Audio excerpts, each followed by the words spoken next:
Drunvalo explains that there are different orientation for the tetrahedrons within the body or around the body for the Merkaba. And that the masculine orientation is that the sun tetrahedron, the one that has the point at the top, for the masculine orientation is that it comes down on the front. Like the front point, you can see like the red one here around Patchman comes down in the front like that. And for the female orientation, it's the opposite. So the earth tetrahedron is dominant and the earth tetrahedron comes up.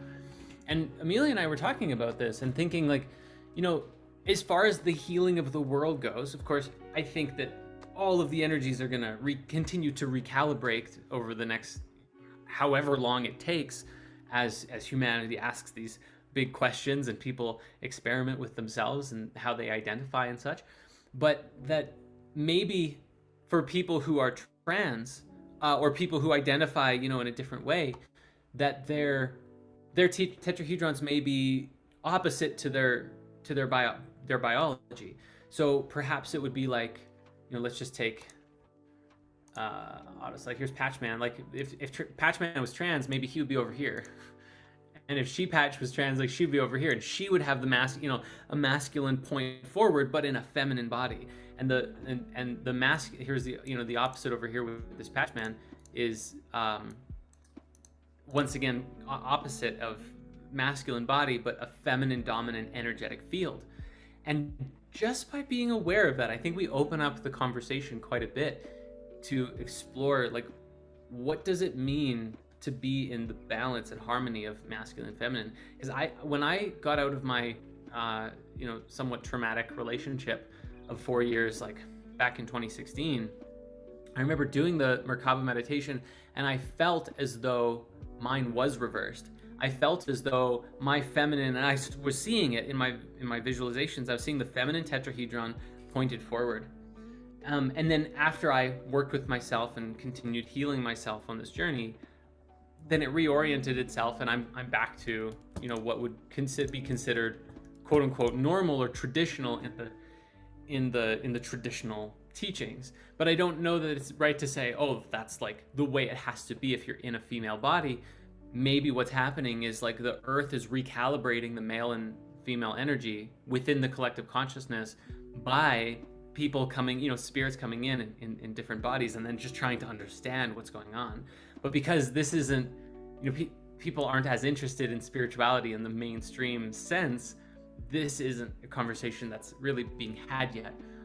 Though I'm actually very excited now to make a spirit science video about this, because I think that would be very interesting. And I'm starting to work on a kind of a Lightbody series to go with the course.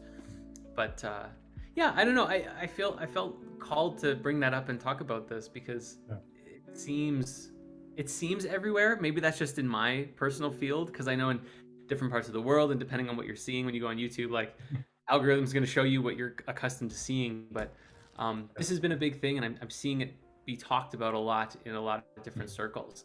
And I do think it relates with this sort of global healing, almost like naturally, as we evolve and as we understand the light body better, this wisdom and understanding goes into the collective mind, which can help humanity kind of reorient itself a little bit.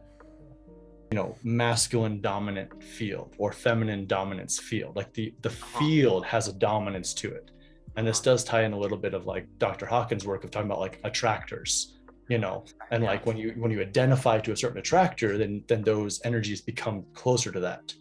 And the only other thing I'll say here that I thought was super interesting is my first time I learned like a toroidal meditation was the masculine comes in from the top down above you, and the feminine comes from the bottom up and meets in the middle. And so I just find that super interesting that no one ever explained why. They just said that's what you did, and I've just always imagined it that way. But this kind of answers a little bit of that, of like the feminine energy coming straight up from the earth and the masculine coming straight down from the sun, which I know those correlations and metaphors, but never tied it into like, oh, the toroidal field meditation I learned, a decade ago was touching onto this all along. This is really interesting, Garth, because we might even be able to look at it like maybe, some people are like this, where they masculine body and it's, feminine oriented tetrahedron.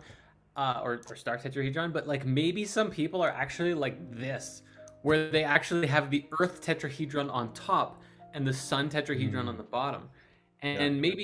maybe that's a necessary step for us in just our own light body meditations to explore that, just on the basis that, when you invert it, who knows what it's supposed to look like. I mean, when you invert it, it becomes more of like a dodecahedron or cuboctahedron sort of shape. So may not be appropriate to say that is what it should be, but this is where we would be called to experiment.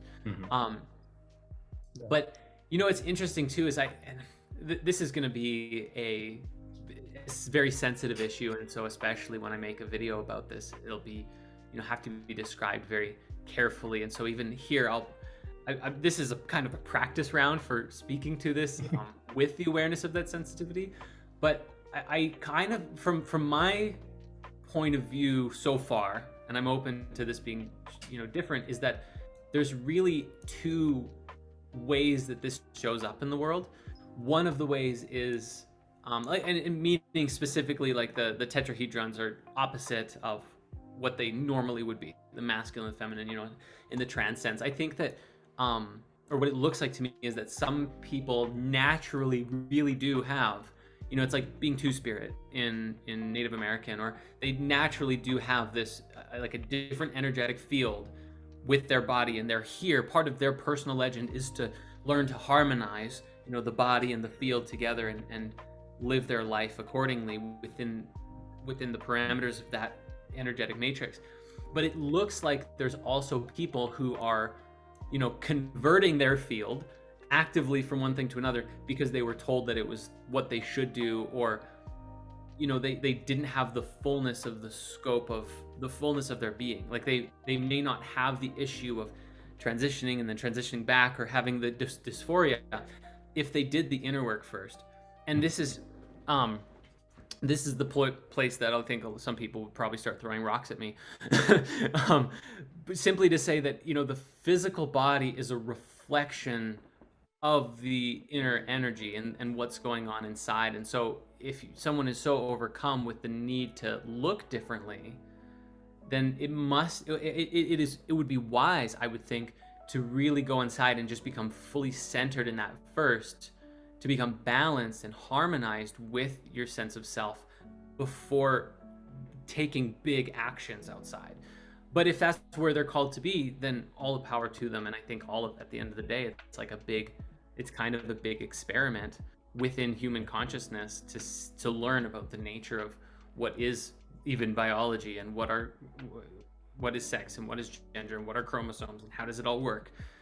Like really to identify it for real. Men are becoming women, and women are becoming men. And if that's where they're called to be, so be it. I mean, who are we to stop it? Just real fast, I was gonna say, like, one thing I just realized, I was gonna say, like, what if some people had it spinning, but you touched on it, like, what if people have both? Like, if you were to try to drag the Merkaba over on top of the other one onto one body, and you just have both. You have like you just have both. You have the earth above you and below you. And the reason I bring this up real fast is in like some of the Native American traditions, like when they talk about like your totem, like you have your totem spirit, your animals. And when you first learn about them, it's like, let's say you have, eagle spirit for your heart, that gets identified as a gender in your mind. But then the next time you go through it, you realize there's the other gender, its partner there with it too. So like if you identified as a female eagle for the heart, you're gonna have to work with the masculine eagle the next time you go through the totems, and vice versa.